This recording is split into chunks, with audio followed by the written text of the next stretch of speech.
Tacing TV dengan bangga mempersembahkan sejarah kaburnya Harisbaya demi mengejar cinta yang dulu pernah bersemi sehingga mengakibatkan konflik antara Cirebon dan Sumedang Larang dengan judul Kaburnya Harisbaya mengakibatkan konflik antara Cirebon dan Sumedang Larang.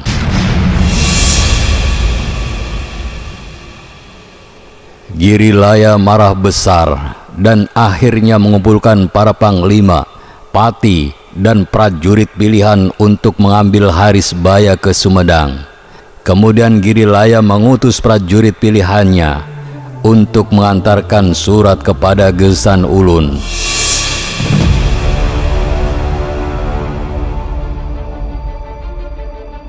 Untuk mengetahui kisah selengkapnya, silakan tonton videonya sampai selesai. Jangan lupa dukung kami dengan cara klik tombol subscribe dan tombol lonceng agar Anda mendapatkan notifikasi video terbaru dari kami secara gratis. Selamat mengikuti.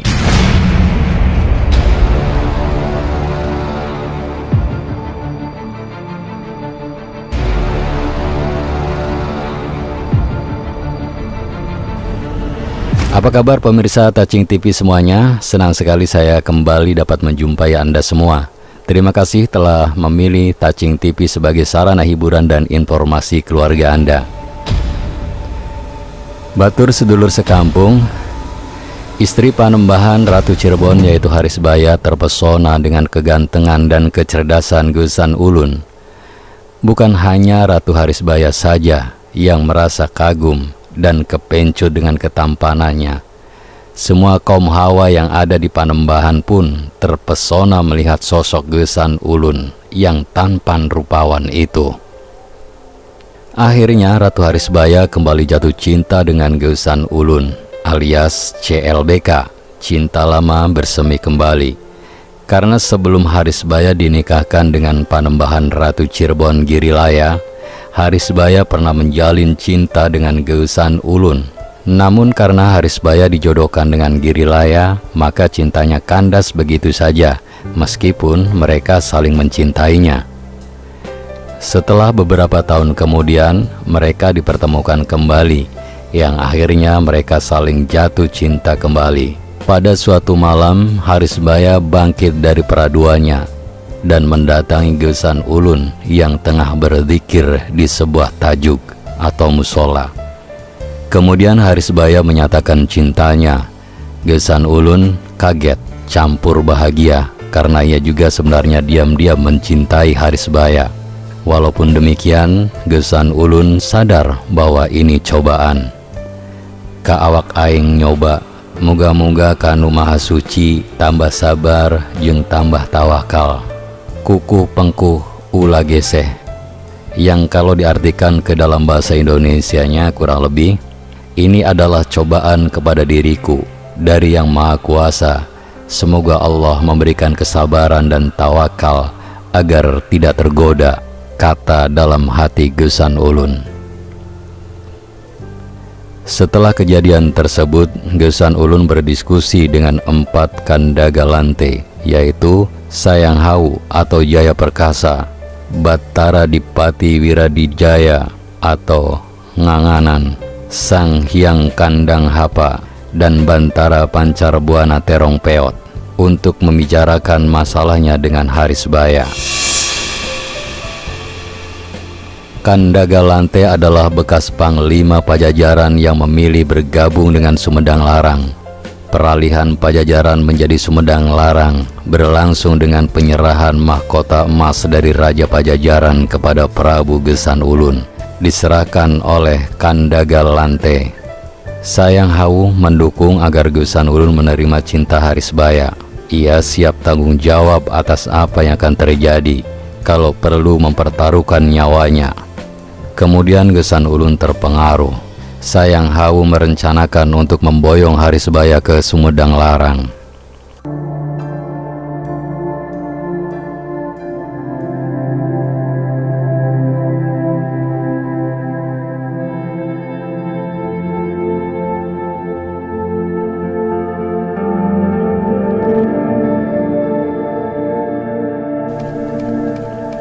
Harisbaya mengancam kalau Gesan Ulun tidak menerima cintanya dan tidak membawanya ke Sumedang, pasti paeh kaleleban, horeng monteng kanu mulih, atau kang embok edan, mual walagrinya diri. Pasti mati tergila-gila karena ditinggal pergi dan tidak akan sembuh selamanya. Gesan Ulun bingung. Ini karena Harisbaya merupakan istri Girilaya Ratu Cirebon.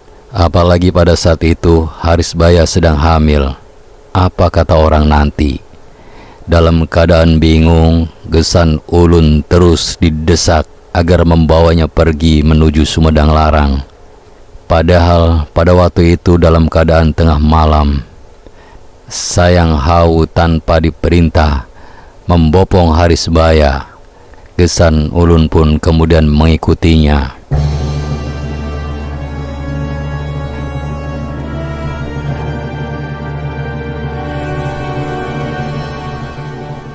Kini keberadaan di Keraton Cirebon menjadi kacau karena Ratu Harisbaya hilang dibawa oleh Gesan Ulun dan punggawanya. Bende atau gong kecil ditabuh oleh Pangeran Girilaya untuk memanggil para mantri agar segera berkumpul di pendopo. Prajurit berbaris dan bersiap pergi ke Sumedang Larang. Para mantri kumpul di puri, istri-istri nangis kalungitan ratu. Jalma-jalma pada balawiri nu ngaler ngulon, di paseban ngungkung nabuh bende. Geus nimbalan Pangeran Giri ka para prajurit anu bade nyusul, enggal budal barisan prajurit ti dayeuh Cirebon. Nyusul nate poe eta keneh.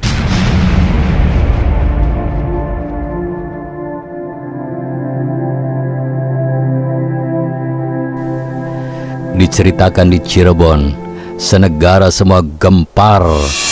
Para mantri kumpul di puri. Perempuan-perempuan pada menangis kehilangan ratu. Orang-orang pada kesana kemari, yang ke timur dan ke barat.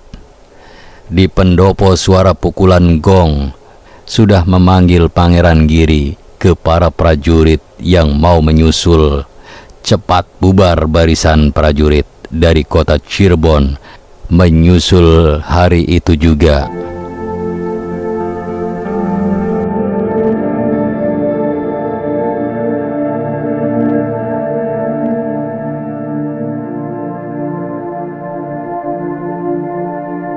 Dalam perjalanan Harisbaya mulai kecapean.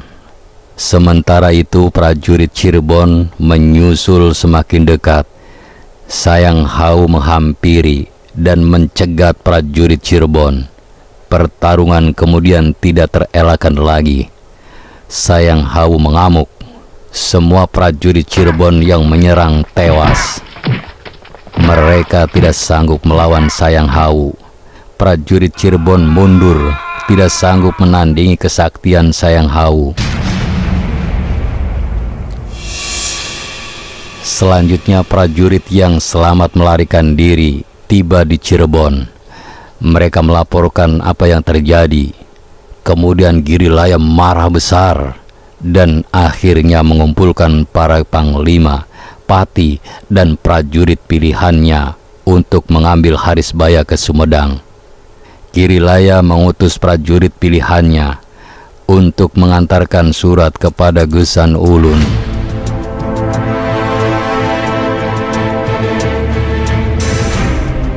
Kemudian sesudah membaca surat dari Girilaya, Gesan Ulun menyuruh pulang utusan Girilaya. Ia berpesan bahwa besok ia akan datang ke Cirebon. Gesan Ulun bertanya kepada Sayang Hawu, apa yang harus dilakukannya. Sayang Hawu menyarankan agar ia terlebih dahulu pergi ke Cirebon dengan menyamar untuk melihat apa yang terjadi di sana dan melihat kekuatan yang ada. Kemudian Sayang Hawu pergi dengan menyamar sebagai pengemis.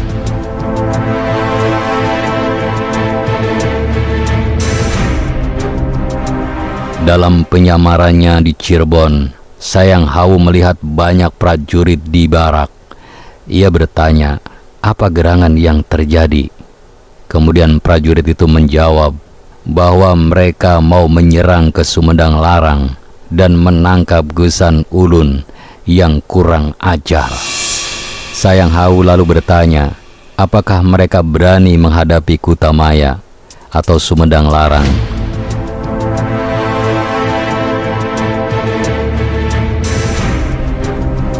Terjadi 2 kali peperangan antara Cirebon dan Sumedang Larang. Cirebon mengalami kekalahan menghadapi kesaktian Sayang Hawu atau Jaya Perkasa, Batara Dipati Wiradijaya atau Nganganan Sang Yang Kandang Hapa, dan Batara Pancarebuana Terong Peot.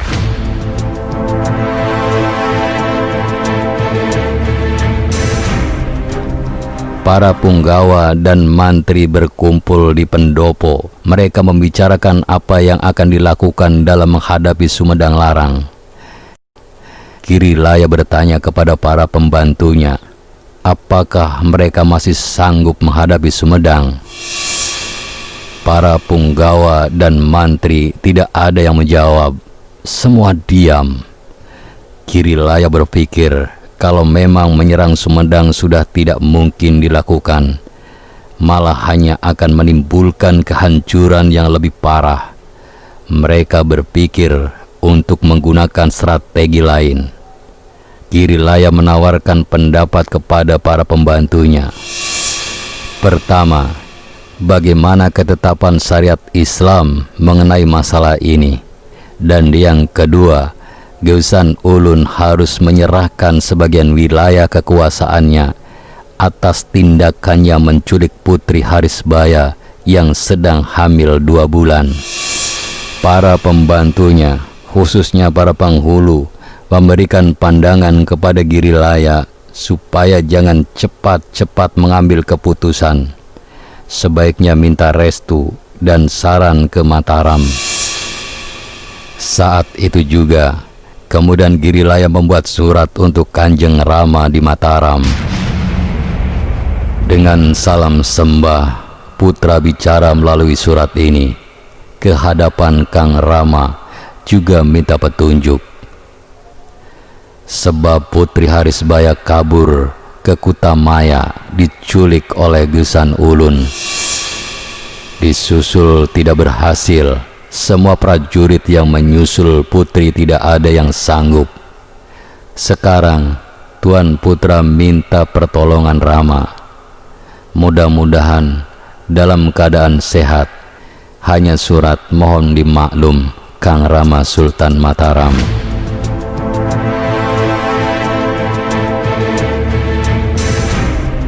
Kemudian utusan pulang dari Mataram dan membawa balasan surat. Isi surat itu ditunjukkan kepada Girilaya dan Gesan Ulun. Kang Putra Raja Cirebon, Kang Putra Ratu Cirebon, masalah Nyi Harisbaya, kalau mau dengan cara kekeluargaan, jangan disuruh pulang. Bawa saja surat ini. Jangan dijadikan istri dulu, sebab ada 2 perkara. Yang pertama masih hamil, kedua masih terkait nikah. Tegasnya masih punya suami. Sebagaimana seperti syara Quran menegaskan, ini permintaan Rama. Kamu jelas-jelas berbuat salah.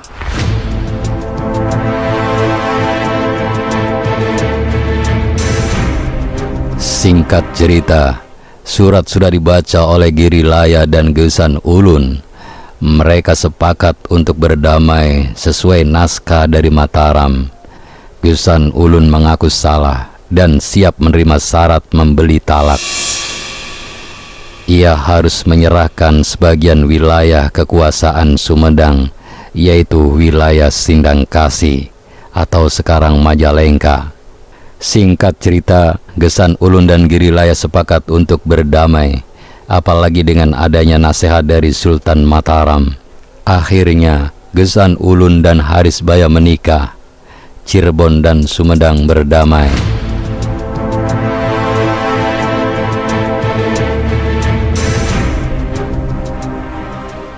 Batur sedulur sekampung, demikian sejarah kaburnya Harisbaya demi cinta yang membutakan matanya.